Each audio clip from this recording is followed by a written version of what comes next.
Hi guys, today we are going to continue solving systems, but if graphing is not your favorite thing, today and tomorrow's lessons will give you alternative choices as opposed to graphing. So first we're going to talk about what's called substitution method. Okay.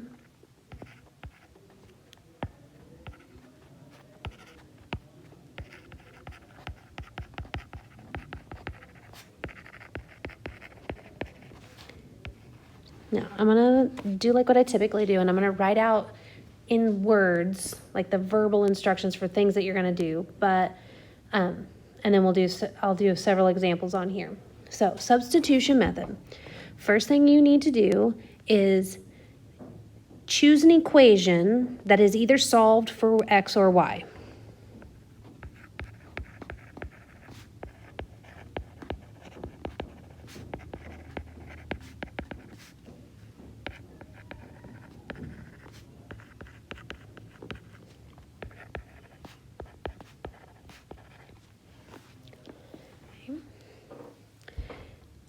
And what you're going to do with that equation is you're going to substitute it into the other equation and solve for the remaining variable.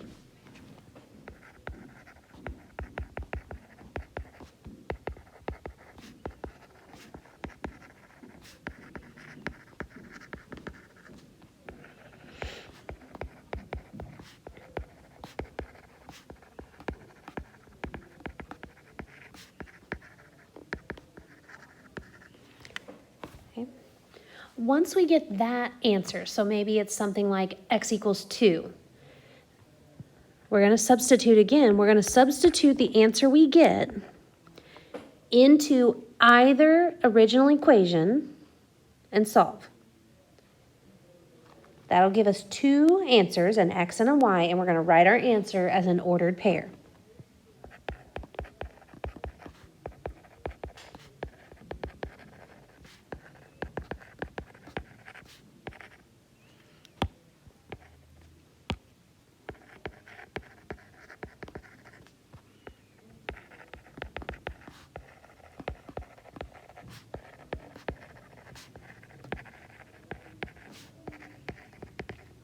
Okay. So now I don't expect you to be like, oh, I got it. Okay, I'm going to do several examples, okay, to show you what this verbal instruction is really meaning.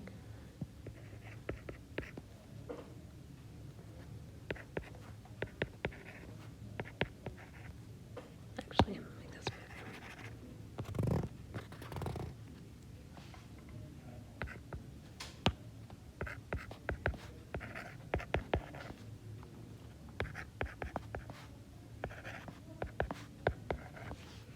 Okay, so if we take a look at this first example, x equals y plus 3 and 7x minus y equals negative 3.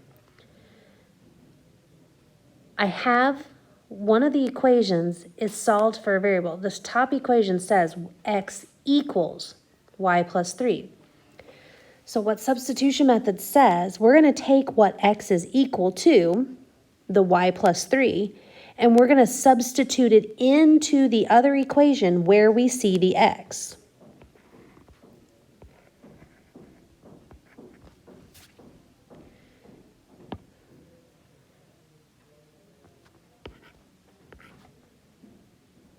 Actually. So now that would give me 7x minus y equals negative 3. But instead of x, I'm going to substitute in what we said x equals.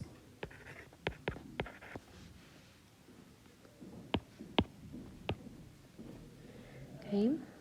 Now we're going to solve.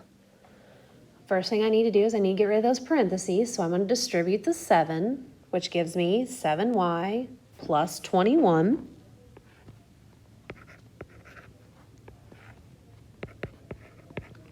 And copy the rest of your problem down.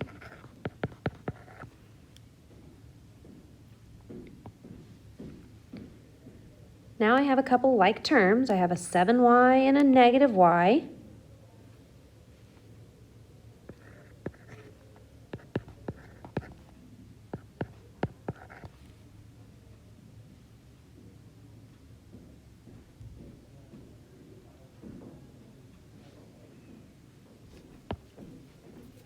And I'm going to subtract 21 from both sides.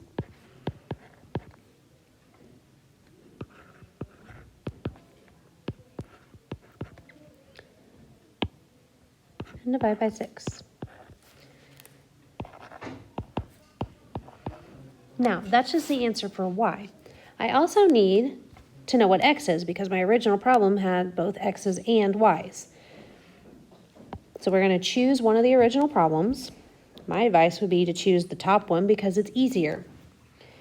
That problem says x equals y plus 3, but we know what y is. We know that y is negative 4. Negative 4 plus 3, negative 1. So now I know what both x and y are. I have to write my answer as an ordered pair. So it would be negative 1, comma, negative 4. Remember, ordered pair, x always comes first. Okay. Let's try another one.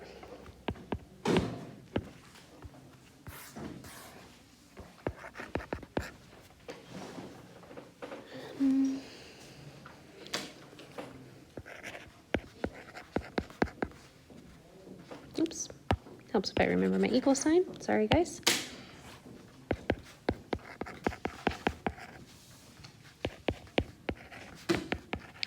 All right, so this time I've told you what y equals, that y equals negative 4x plus 2.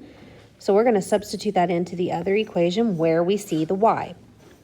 So I would have x minus y equals 3, but instead of y, we're going to plug in negative 4x plus 2.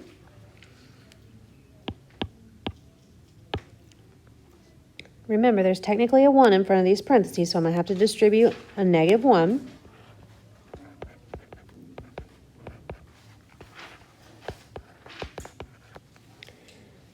And now I can combine some like terms. Add the 2 over to the other side. And divide both sides by 5. And I get x equals 1. But remember, that's not your final answer. That's just one of the answers. I also need to know what y is. I can choose either equation.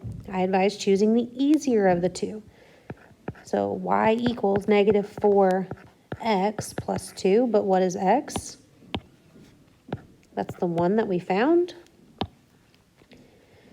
Negative 4 times 1 plus 2 is negative 2. So then my solution would be 1, negative 2.